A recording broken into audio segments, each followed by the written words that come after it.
கெட்டிமேளம் serial நாளைக்கான எபிசோடில் என்ன நடக்க போகுதுன்னு ஒரு சூப்பரான ப்ரோமோ ரிவ்யூ பார்க்கலாம் வாங்க. என்னோட ரிவ்யூ பிடிச்சிருந்தா லைக் பண்ணுங்க.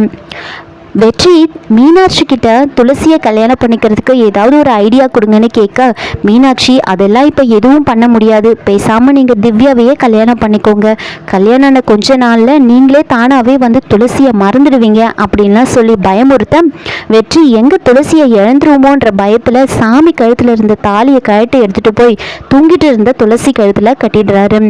கட்டிட்டு வந்து வெற்றிக்கு ரொம்பவே சந்தோஷமாயிடுது. ஆனால் மறுநாள் காலையில் துளசி கழுத்தில் தாலி இருக்கிறத பார்த்ததுமே அதை யாரும் பார்க்கக்கூடாதுன்னு முந்தானியை போட்டு மறைச்சிக்கிட்டு தனியாக போய் பயங்கரமாக வந்து அழறாங்க. அப்படியே முந்தானியை போட்டு மறைச்சிக்கிட்டே தான் எல்லா இடத்துக்கும் போகிறாங்க. சாமிக்கு வந்து பூஜை பண்ணுறதுக்காக அங்கே எல்லாரும் கிளம்பி போட்டிருப்பாங்க. அப்போது துளசி குடும்பத்துக்கு தெரிஞ்ச ஒருத்தவங்க அங்கே வராங்க.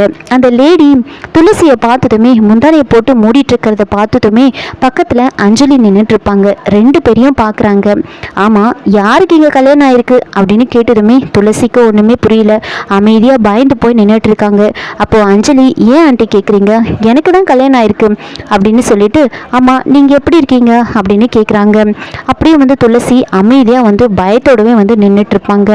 அப்போது சாமி முன்னாடி பூஜைக்காக போய் நிற்கும் போது பூசாரி வந்துட்டு, இந்த கோவிலில் கல்யாணம் நடந்தால் அவங்க வாழ்க்கை ரொம்பவே நல்லா இருக்கும் அப்படின்னு சொல்லும்போது வெற்றிக்கு ரொம்ப சந்தோஷமாயிடுது. துளசியை பார்த்து சிரிச்சிட்டு இருப்பாங்க. ஒரு பக்கம் துளசி சாமி கிட்ட வந்து வேண்டிட்டு இருக்காங்க, கடவுளே ஏன் என்னை இந்த நிலைமைக்கு கொண்டு வந்து விட்டுட்ட, இந்த தாலியை யாரு கட்டினதுன்னு எனக்கு தெரியலையே, யாருக்கிட்டையாவது நான் என்னால் வந்து இதை பற்றி சொல்லி கேட்க கூட முடியாதே, என்னை இப்படி ஒரு நிலைமைக்கு தள்ளிட்டியே அப்படின்னு வந்து துளசி ஃபீல் பண்ணி வந்து அழுதுட்டு இருப்பாங்க. அதுக்கப்புறம் எல்லாரும் கிளம்பி வீட்டுக்கு போகிறாங்க.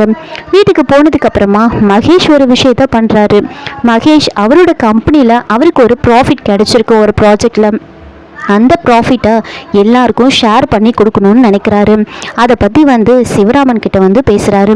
எல்லாரையும் வந்து கூப்பிட்டு அந்த பணத்தை வந்து சிவராமன் கிட்ட கொடுத்து, எனக்கு இது ப்ராஃபிட் கிடச்சிருக்கு, உங்களோட எல்லா சந்தோஷத்துலேயும் கஷ்டத்துலேயும் நான் வந்து பங்கெடுத்துக்கணும்னு நினைக்கிறேன், அதனால் இந்த பணத்தை நான் உங்ககிட்ட கொடுக்குறேன், நீங்கள் இந்த பணத்தை எல்லாருக்கும் பிரித்து கொடுங்க அப்படின்னு சொல்ல, அப்போது சிவராமன் வந்துட்டு எனக்கு இந்த பணம்லாம் வேண்டாம் அப்படின்னு வந்து சொல்லிடுறாங்க. சிவராமன் வேண்டான்னு சொன்னதுமே ராகவனுக்கு வந்து ஒரு மாதிரி ஆயிடுது. அதே மாதிரி இன்னொரு பக்கம் கேசவனுக்கு ஒரு மாதிரி ஆயிடுது.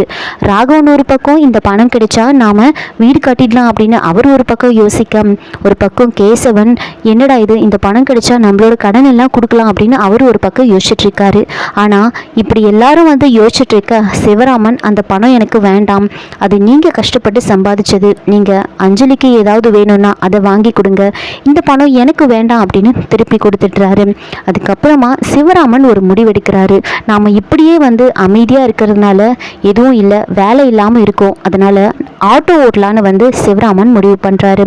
இதோட இந்த எபிசோடு வந்து முடிச்சிருக்காங்க. என்னோட ரிவ்யூ பிடிச்சிருந்தா லைக் பண்ணுங்க, மறக்காம சப்ஸ்கிரைப் பண்ணுங்க. தேங்க்யூ.